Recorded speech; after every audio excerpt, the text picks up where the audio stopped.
3 minutes past 9 in Switzerland, 3 minutes past something in Saskatoon. No, 3 minutes past. Hey, so you should be at 7, John. Yeah. What time is it in Switzerland? Only 8 in Switzerland. 8. Yeah. 3 minutes past 8 in Switzerland. What time do we have in Saskatoon, Angela? 1 p.m. And I never remember, where are you, Anne? I'm in British Columbia in Canada, So and it for is you, it must be 11. 11, Yeah, 11 okay. a.m. 11 a.m. Yeah, Beautiful British Columbia. I visited beautiful. there many, many, many years ago. I once hiked up the West Coast Trail of Vancouver Island. I did a Oh, good for 6-day hike you. up there. It was a lot of fun, but that's a long time ago. Here we are, School of Humankind, our first event of 2025. It is a first Tuesday, which happens on the first Tuesday of every month. Now, you, as smart people, will have noticed something. It is not the first Tuesday of the month, but it is the first Tuesday of our month because we are lazy and we took the first week off. Lazy or simply intelligent enough to know that you can't work, work, work, work, work. You do sometimes need to go back off and relax. There's a reset. Stop working so hard. This is our first Tuesday talk. The first Tuesday talk is something we do every month at School of Humankind. It's very sort of informal. We have a topic. Each of the 4 or 5 faculty members who are able to attend, we're each going to talk for about 2.5 minutes as a response to the topic. Then we will each talk for another 2.5 minutes to respond to what the other faculty members said. So I don't know what anyone else is going to say, so I'll have 2.5 minutes to go, oh, that's interesting, and pick up on stuff there. And then we throw it open to general discussion, which includes anyone from, who's joining in who wants to throw in questions or responses or their own particular perspectives.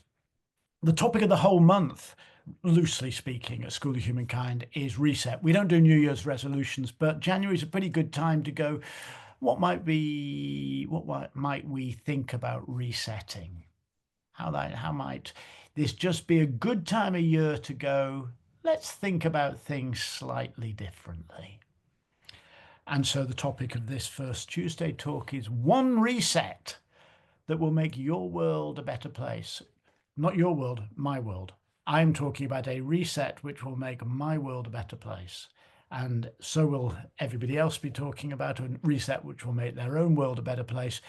And I hope in there will be suggestions of things that we can all do to make all of us live in a slightly better world. So here we'll go. We'll start off with Angela, who is going to tell us about one reset that will make her world a better place. Thank you, John. And I have to apologize. My voice is sort of all over the place today. So you said we don't know what each other are saying for the rebuttal. Well, usually we don't know what we're saying either before we start talking. So here's 2.5 minutes of fun. So in my membership, we discussed the turning of the calendar because I also don't really like New Year's resolutions, but it is a proven scientific fact, and I love science, that when the calendar year changes, it is a twig to all of us to say, oh my God, it's a new year. Even though, when you say on December 31st, see you next year, it's just the next day. So it causes us this natural reflection on how did the last year go and what can I do better in 2025. So it is a good time to reflect. And what I've encouraged people in my membership to do is focus on 4 things. And that is do something that you can do more of, do less of, stop doing, and start doing. And to put in something new into their lives until it becomes a habit. So you would choose, for instance, a do more, and then do that until it becomes a habit, and then do the next little thing. And it's all these little things that will add up to who we want to become. So this year, my do more that I want to focus on is to be more in nature, because I really believe that nature is a healer, a grounder. I look at the weeds that grow in my garden and I go, you know, if some force can make these weeds look so beautiful and green, then some force has got to look after me too. So it's just so many life lessons from nature that I really do need to feel the sun on my face a little more, because I tend to, you know, take care of my business, which is behind my screen. And that causes a lot of alone time, a lot of inside time, and I need to get out more. So that's my one reset that will make my world a better place. Beautiful. Thank you, Angela. Why don't we head a little bit west from Angela to British Columbia and see what are you going to do, Anne, to make your world a better place? I was just reflecting on it because like I've gone through a really difficult lots of life changes over the last 4 years. And I feel like I'm just coming out of it all, like I'm coming out of the storm, and things are getting peaceful now. So, like, I'm so grateful. And I'm starting the new year realizing, okay, I survived, I managed, and things are better now. Things are much better than when I was in that survival mode, because when you're going through big changes in your life, like a move, a divorce, et cetera, then you are like in survival mode because you don't know what's next or what's going to happen next. But now I feel like I'm out of that storm and I am in the place of peace and acceptance, which is so awesome.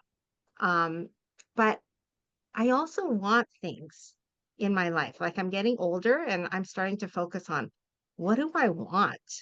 So my reset is I'm going to focus on what I want. And what I want is I want more adventure.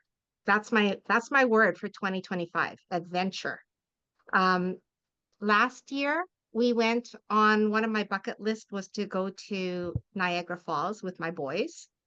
And I made that happen and it was awesome. And so my boys are really into traveling. They want to go to New Zealand. So I want to make that happen. I don't know if it's going to be this year because it's pretty expensive, but I want to start getting on my bucket list of travel. I have the travel bug. So that's my goal. My goal is the keyword is adventure. And make a plan to go and adventure with my kids. Beautiful. Beautiful. So, how does the world look from Switzerland, Vreni? Pretty cold at the moment. And I'm in my studio and I literally have my blanket because it's just so freaking cold. Well, so New Zealand sounds wonderful. Well, my reset for the year. I actually thought about it a little bit more on a, I don't know, like on a different level. So I came up with 2 words. And my reset, maybe it's also because I understood the word reset differently, maybe. I want to reset my kind of from being nice to being kind. So I was thinking a lot about the difference and the distinction between those 2 words lately or during 2024. And just for myself came to the conclusion that I've been trained to be a nice person, like a nice girl. And I've been a nice person, a nice girl, you could say a people pleaser for a long time. And I started changing towards a kind person over the last years, which like not everybody would maybe agree because now I'm pretty inconvenient for some people. But looking at the difference between those 2 words, I really made this, how do you say, is it a revolution? Like it's my goal to become a kinder person and to be very aware of the difference between nice and kind and being very thoughtful and very conscious about when am I being nice and when am I being kind. Yeah, so that's my reset for 2025. Brilliant. Brilliant. I love that. So me, I get to talk about my reset. Well, a tiny backstory that used to, as you generally know, travel all over the place and work in theatre. And last few years, I haven't really worked in performance at all. And my creativity has shifted towards painting. I now paint. And it's a great joy to me. And towards middle of last year, I began to realize I've got so many paintings building up. I've got so, I just bloody things lying everywhere. Yeah, I can see you, Vreni. And I went, no, I'm going to start trying to sell them. I mean, people sometimes bought things online for me, but I'm going to sell. So I started going to some markets and I sold, and only 3 markets plus in December I went to. And I got a really good response. I sold 10 paintings in 3 markets. Got really good responses from people. And that encouraged me to go, okay, 2025, this year, I am going to take selling art seriously. I'm now building a proper website for my art and so on and so forth. Now, here's the thing that I noticed, and it revealed something really powerful for me across the way I do everything. As soon as I decided I was going to start taking art seriously, and as soon as I started building a website and thinking about, marketing of art, every time I went to my art desk and I picked up a pen or a paintbrush, I began to think of the product I was making. I began to go, oh, I need to make another product. This is going to be sold. And I almost immediately felt something I've felt 1,000 times before, which was I was destroying my own joy in something because I was turning it into a product and not into a process. So here's my reset. It's my sketchbook. In fact, it's not just one sketchbook. That's my pencil and charcoal sketchbook. That's my abstract sketchbook. That's my only black ink sketchbook. That's my experimental, all sorts of weird stuff. Did you see, when I'm with my sketchbook, it's not for sale. And even if I do something that I go, that's brilliant, which I seldom do, but sometimes I do, I can't sell it. It's in my sketchbook. There is no possibility of it being product. So my reset is that I am going to carve out significant time to do stuff just for its own sake, for the sheer damn joy of it. And then I'll sell some other little bits on the side. I ran over, I know. I took a few seconds from somebody who... This is my shocked face. Are you saying I talk too much? Definitely I think did that's... not say that. Implication is a powerful thing. So we're going to go around again, and we're going to... I mean, for me, there's all sorts of things to pick up on. We're just going to... Let's pick up on what other people have said, and we've got 2.5 minutes just to explore a few things, and then we'll open it up to general conversation and so on. But Angela, do you want to... What strikes you from what's been said? All right. Well, there's so many things to comment on, and I almost want to have a discussion because I want to have questions. But what I really liked, Anne, about what you talked about is you're coming out of the storm, so you feel more peaceful. And I think when you take a look back to see how far you've come, or you've seen how much you've learned, or just how you've transformed, I think it's really good to do that on a regular basis, just because when you're in the slog, sometimes you think, man, nothing is going my way. But if you actually take a look back, you see how much you've learned along the way. That feels so good to know that even though it feels like you're not making progress, you actually are. So congratulations on your place of peace, because I know that that just must be an amazing place to be considering what you've been through.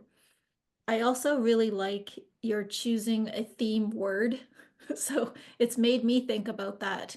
And, if you have this theme word, whenever you're facing an issue or a choice or a decision, you can kind of recall, what would adventurous Anne do? And that can maybe help you in your direction. So those were really great learnings I got from what you had to say. And Vreni, you're nice to kind. You always think about things so uniquely. I always learn so much from you, and I like that you say what's on your mind. Like, you could have easily changed what you were going to say, because you're going, well, I think I thought about this a little differently, but you actually were probably more on point to the whole reset idea. So I really like the nice to kind, and I wanted to ask you exactly how were you just fake nice before, or what does that mean? And John, I just want to congratulate you for doing things now for the sheer joy of it, because really that is the meaning of life, is the whole adventure, all of the, what do we do with our life? The whole focus should be joy. And for you to bring that back for yourself in your paintings, thumbs up, man. Lovely. Whoa, right on the time. I know, right? So is that a Canadian thing to say right at the end of everything? Or is it just an Angela thing? Is that a Canadian thing? I don't know. Right? And you can Yeah, answer we're me. always agreeable. We're always like, yeah. Yeah, I know, right? We're very polite. Okay, fair enough. Go, Anne. What's sparking for you in what's been said? Okay, so when Angela was talking about the do more, do little, start doing, stop doing, that got me thinking about my own self, what I want to do more of. And then the nature thing just resonated with me because I get so much energy from nature and I'm not out enough. So, especially in the winter, like it's cold, it's rainy, I don't feel like going out, right? But I miss it. I really miss it. So, I want to be intentional about being outside more because it does fuel me and it makes me feel good. Vreni, I love that. I love the nice to kind because nice is surface, right? But kind comes from the heart. Kind is like, what does my heart want for this person, right? And nice is just polite. It's just on the surface. That's how I interpret it. But I also like that you're having boundaries because when we're nice, we don't have boundaries because we're trying to please everybody, right? But now we have boundaries which help us to take care of ourselves. But we can focus on kindness, which comes from the heart. And so thank you for that. I love that. And John, I don't know, I'm just so excited about your art. Like I have a like secret side that I always wanted to be an artist, and I do kind of dabble in painting a little bit, but people that actually do it and do it for a living and sell their art, I'm just like so inspired. So I love that you're focusing on the art bringing you joy because the art should bring you joy. That's why you do it, right? Not just for sales. So I love that you're focusing on that. It's awesome. Thank you. Oh, you're welcome. Vreni, also from the heart of your Chile art studio, which is rather more expansive than mine, which you can see behind me. It's actually just an art desk. It's very cramped. Go. What do you Such an hear? art desk also. That's how I started years ago. Oh my Lord, so much going on in my head. Where do I even start? Well, I was listening to Angela and I was listening to Anne, and I had a lot of I had the thought of should I just jump on, kind of pick a theme and something I want to do more of? And then I catched myself with a judgment, and when you came to the more adventure and traveling to New Zealand, and I had a thought about the being kind of being nice. There was this kind of, isn't this kind of an egoistic reset? Just yourself, adventure, travel goal, right? So it's an absolute judgment. It was just back in somewhere in my head, but I caught it. So I was like, oh, okay. And I'm going from being nice to being kind. And you all know that being a mother is my topic. And this figure of the selfless, self-sacrificing mother, so I'm like, ooh, here I am again, trying to save the world instead of maybe trying to find more joy in my world, like what John said. So here I am, not done with my thought process. But thank you for kind of how do you say, like, initiating this thought process for me. And I think focusing on the joy, if you focus on the joy in your own life, which is John doing with his paintings, and you're doing with the focus on adventure and travel. So if we would all do this, wouldn't we then kind of just save the world?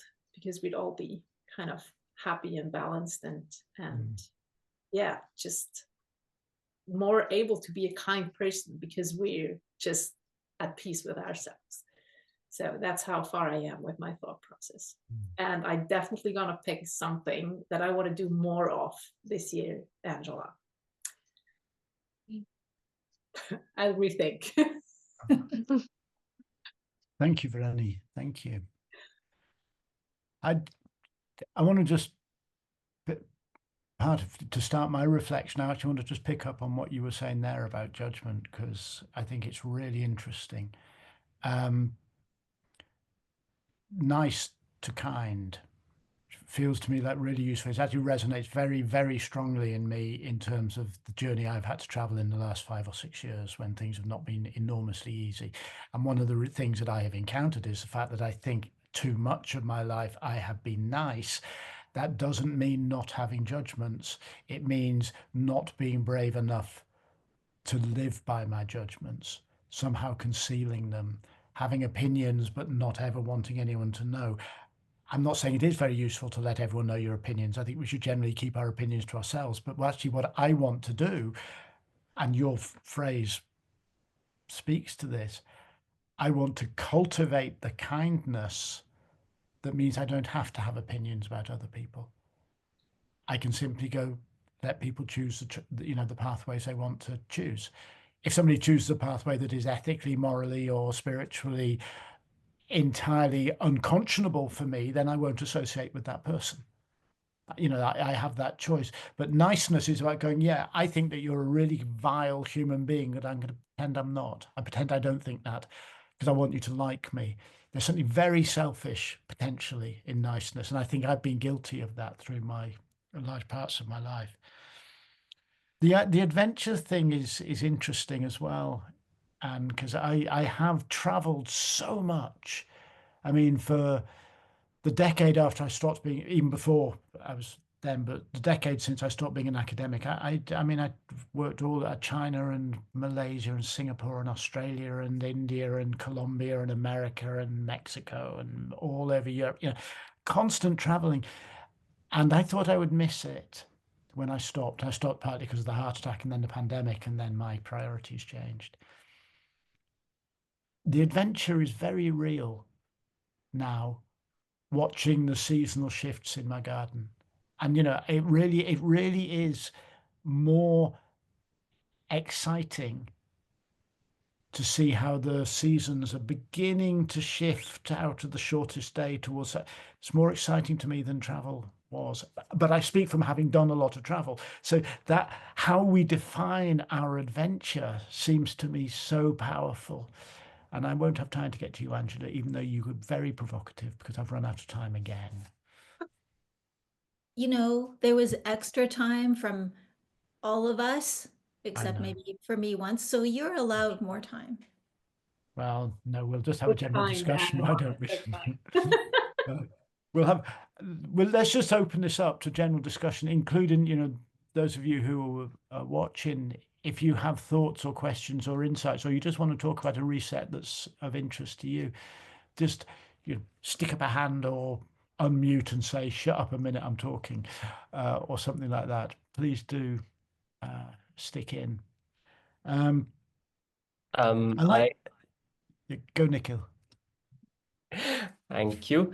With hearing everything, I just had I had this thought the start of this year that I want to travel more. But and again, not travel more in terms of going places, travel more in terms of mindset. Like I would want to just be anywhere and not settle. Like I don't want to settle, like I'm here now and I'm good. I want to just be in transition or transient, or so hearing all of your things, it just made me feel more comfortable with that mind shift of mine. So thank you. It's can I just pick up there, because it's really interesting to me that you just made me realize something that Anne said that I hadn't particularly collated, which was that, Anne, you're coming out of a time of huge instability, in all sorts of ways. And now that you are entering into a time of greater stability, you want to travel and adventure and so on. I'm wondering if for you, Nika, whether there's a sense that you want to be unsettled because you have achieved a level of being, I know you some over the years, you have achieved a level of insight and of being settled. Is it because you have become settled that you are brave enough to want to be unsettled? Yeah, absolutely. Like I'm not worried about being uncomfortable. And in fact, I'm looking forward to being uncomfortable and then still maintaining my balance and my equanimity or whatever, to just and then I feel that would help me to evolve myself more, because and also obviously there's joy in it. So yeah, I mean. Mhm. Interesting. So I was gonna pick up on the theme of it's all in here.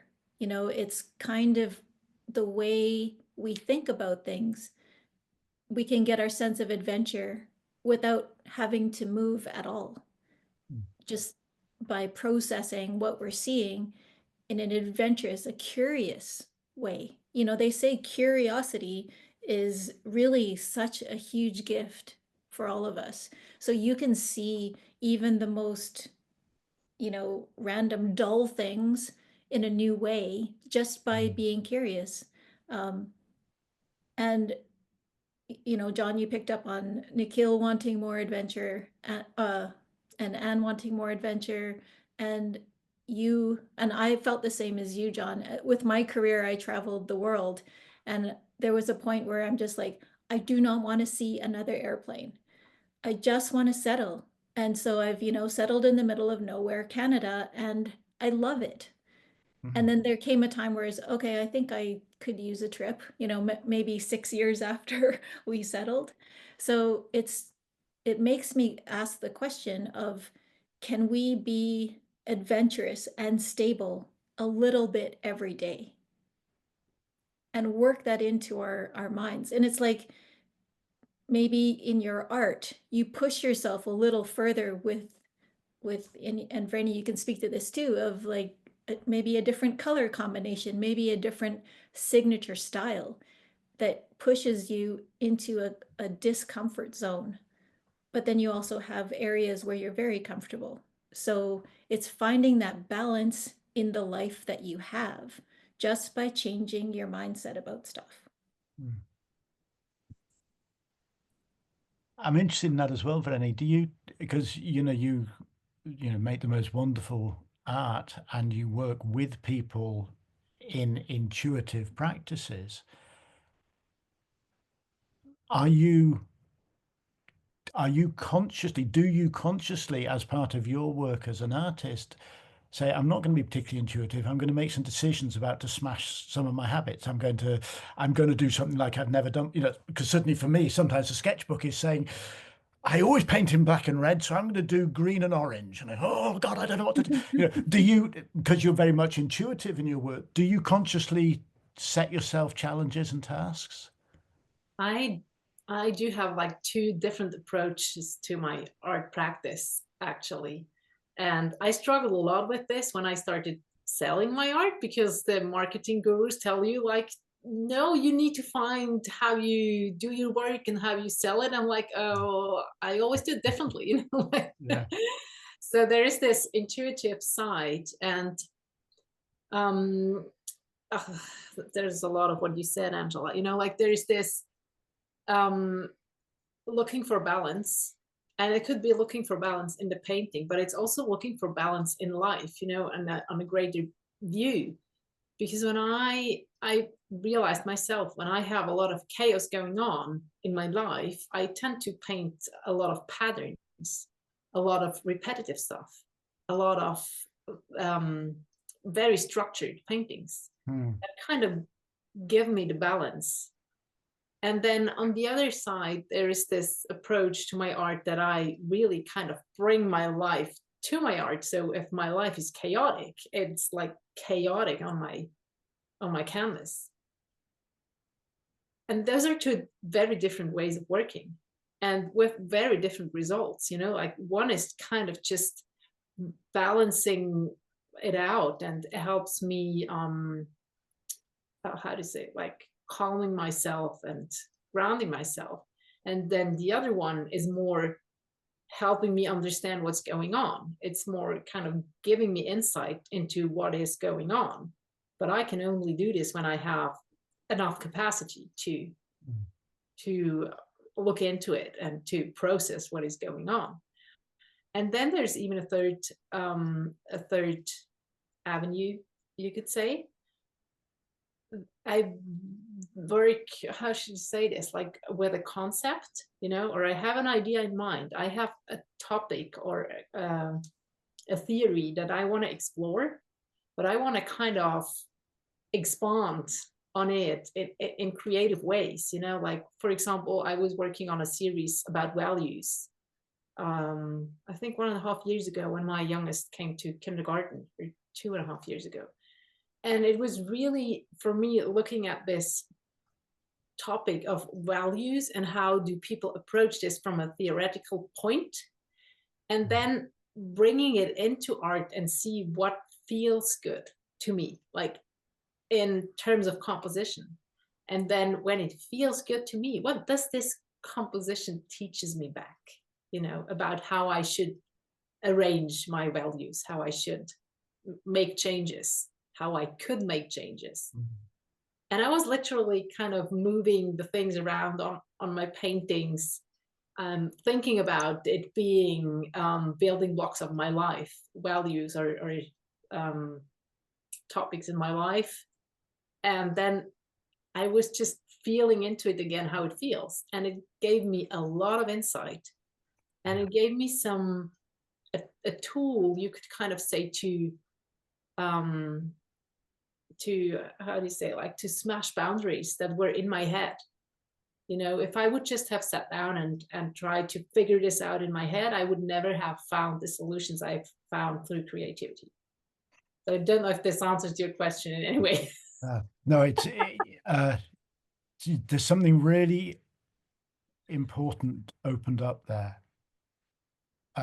which is linking to a new program I've just launched, Creative Soul Work. The whole notion that we nourish our soul through creative work, you know, and that's, you know, what if we're feeling lost or confused or whatever, that we can heal that pain through engaging in creativity. Now, what you just said there, for me, really talks to something powerful, that you sort of go, this is certainly true in my experience and in all art forms. I might have an idea, I might have a concept, I might have made a decision, I might have set some boundaries. And then I begin to explore those through the work I'm doing. It might be as an improviser if I'm working physically or on, you know, canvas or whatever. And then it starts to talk back. It begins to say, this idea you had is now, I've moved beyond it. The painting has moved beyond my idea. The performance is taking me somewhere where I didn't intend it to, but it is what is necessary for the performance. And then my intelligent mind goes, I hear what this painting is asking of me, and I will respect it, but I will also make decisions. I'm not just going to be swept away by a piece of paint. I'm going to make some decisions. And then the painting will talk back to me. And this seems to me that this is true in all, you know, so many areas where we might think of resets, whatever, make a choice. Make a decision about something you want to do, but don't feel you have to follow through on it. Make the decision and start. And if what comes back makes you go, you know, it's not this, it's something else, brilliant, you got amazing information. That's a great decision that you made because it gave you some information that that wasn't the best decision for you to make. So it's this constant dialogue between the decisions that we make in any area of life and the experiences we get as a result of those decisions, and what those experiences teach us. So, you know, if you're sort of going, you know, I've decided I'm going to travel more, and you know, Anne, I'm going to travel more, and you go to New Zealand and you hate the whole thing, you'd be really foolish to come back and say, yes, so now I'm going to travel to the Gambia, or now I'm going to travel to China. You might hate it. But, you know, people get hung up on following their resolution or their decision instead of seeing every choice we make as a provocation to the world. We provoke something. Go, how would this be? And the world says, yeah, or no, or maybe. And we listen and we respond, and we listen and we respond. And for me, that's what I'm, it may not be what you were saying, but it's very much what I hear in what you were saying, Vreni. Yeah, that's certainly true, especially for the third avenue of work. We need to have like a whole FTT on art and how our paintings start to speak to us. Well, it's a fun, but see, authors say this all the time. And playwrights, writers say this all the time. They say, you know, I didn't intend for that to happen, but the character told me it have to happen. And people go, oh, you know, oh, that's a funny way to speak. It's not, it's dead true. Yeah. If you have simply allowed yourself to be humble in front of the work that you are creating, it will tell you what it needs. Now, there's nothing spooky about this because the work that you're making is coming from your unconscious, of course. And if you listen to the work, you are seeing those parts of your amazingly complex mind that you can't access rationally. So it's actually your unconscious mind talking back to you. So, yeah, there's nothing spooky about it. It's very real and it's very beautiful, but you do have to be a bit humble, or at least your rational mind needs to go, yeah, okay, I don't know everything. I'll make the first move, but after that, it's up to the world. You know, in all of this discussion, and I think, Vreni, you mentioned that, you know, when we are all our authentic selves, and by making decisions like you've mentioned, John, we get that much closer to what we like. So I think that was something that when we decided on this topic, one reset that would make my world a better place is that when we are each better people, like Vreni said, we will make the world a better place because we are more comfortable in our skin. We are living our, it's like our own little personal play is going the best it can go, and we're discovering and we're creating, and yeah, we might make a misstep, but that's a path we wanted to try, and it's all information. So you just keep following, keep making decisions, keep making mistakes, and your true self, your happy self, will emerge. And if you can see the joy in all of your mistakes, and I think I made a post last week of like, make as many mistakes as you can because it's leading you to where you want to be. And that's And where we can make the world a better place. I'm absolutely certain that, you know, for, you know, in your world, Anne, as a, you know, a parent coach, you know, parents shouldn't, I'm not suggesting you think parents should just do what the hell they want without caring about their, you know, the consequences. But Oh, darn. sorry about that, I've just ruined your entire last 20 years. But that a parent, a mother or a father who is satisfying their soul and aligning with their values and finding joy in life for themselves will simply be better able to hold space for their children and to enter into aligned relationship and to do, you know, in some ways to do what Vreni is saying, to actually be kind, because, you know, that they are living in a kind world, a world where they are being kind to themselves. It's kind of hard to be kind when you don't live in a kind world sometimes. So I don't know if that resonates for you, Anne, but it feels to me this sense that it's, if we make our lives better, it does absolutely echo into parenting, into, you know, I know you also work in a school, Anne, so, you know, in all of these things. We are the role models. Hmm. Our kids follow what we do, not what we say. So we set the examples. And when we set the example of self-care, both of my kids nap, by the way, because I nap to rest. I'm tired. Oh, So that is a great habit. That's a fantastic habit to pick up, Yarn. When they were little, I always said to them, your body will tell you what you need. When you're hungry, you eat. When you're tired, you sleep. Your body is always going to tell you what you need. And so it stuck with them. And I adopt that too in my own life. Like I listen to my body, right? Because when we don't listen to our body, then things can wreak havoc, right? Get worse. And we are the role models. If we want our children to live fully, we have to live fully. If we want our children to pursue their dreams, we have to pursue our dreams. If we want our children to live in purpose, we have to live in purpose. We are the role models. They follow what they see from us, not what we tell them. And that's the truth. We're at time. So I'm going to wrap it. It's a beautiful way to conclude where we've been going. And really, it's actually making me think a lot about reset. Also, just that last thing you said, Anne, about reset as not a set of thoughts, but a set of actions. You know, we can all reset in our head. Oh, I'm going to do more of this. I'm going to do more of that. I suppose the truth of it is, does a reset change what you actually do? If it isn't, it's just a set of ideas. Does anyone have a final thought, or any of our watchers have a final thought that you want to throw in?